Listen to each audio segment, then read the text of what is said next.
நம்ம தோட்டத்தில் இருக்க சிண்டு பார்த்தீங்கன்னா எப்போவுமே சுறுசுறுப்பாக ஜாலியாக விளையாடிட்டு ஓடிட்டு இருப்பான். பட் இன்றைக்கி காலையில் நான் தோட்டத்துக்கு போகும்போது பார்த்தீங்கன்னா வாமிட் பண்ணிட்டு ஒரு மாதிரி ரொம்ப டல்லாக சோகமாக போய் படுத்துகிட்டே இருந்தான். எனக்கு வந்துட்டு பார்வோ வைரஸ் அஃபெக்ட் ஆகிருக்குமோன்னு ஒரு டவுட் இருந்துச்சு.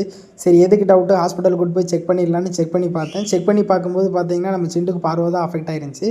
ஸோ நான் அப்போவே வந்து ட்ரீட்மெண்ட் ஸ்டார்ட் பண்ணிட்டேன். சப்போஸ் உங்கள் நாய்ங்களுக்கு பார்வோ அஃபெக்ட் ஆயிடுச்சுன்னா கம்பல்சரி ஒரு 4 days ஆச்சு ட்ரீட்மெண்ட் நீங்கள் பார்த்தா மட்டும்தான் காப்பாற்ற முடியும்.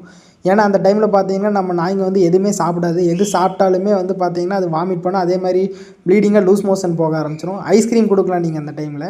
பட் நீங்கள் கம்பல்சரி ஒரு 4 days வந்து நீங்கள் ட்ரீட்மெண்ட் பண்ணி தான் ஆகணும். சப்போஸ் பண்ணால் மட்டும்தான் காப்பாற்ற முடியும். சப்போஸ் நீங்கள் பண்ணினா இதை காப்பாற்றவே முடியாது. நான் ஸ்டார்டிங்லேயே பார்த்தனால நம்ம சிண்டுக்கு வந்து 3rd டேங்கும் போதே ஓரளவுக்கு நல்லா சுறுசுறுப்பாயிருச்சு. 3rd டே நான் ட்ரிப்ஸ் போடும்போதே பார்த்தீங்கன்னா ரொம்ப ரகலை பண்ணுது. நான் வாயெல்லாம் கட்டி தான் வந்து போட்டேன். இப்போ நம்ம சிண்டு வந்து நல்லாவே இருக்குது. பட் நீங்கள் எல்லாம் நாய் வாங்குறீங்கன்னா ஃபஸ்ட்டு நீங்கள் நாய் குட்டியாக இருக்கும்போதே பார்வோக்கு வந்து தடுப்பூசி இருக்குது, அதை போட்டுருங்க. நான் சிண்டுக்கு தடுப்பூசி போடலான்ட்டு இருந்தேன். அதுக்குள்ளே பார்த்தீங்கன்னா வந்து அஃபெக்ட் ஆயிருச்சு. தடுப்பூசி போட்டால் வந்து இது அவ்வளோக்கா வந்து நமக்கு அஃபெக்ட் ஆகாது.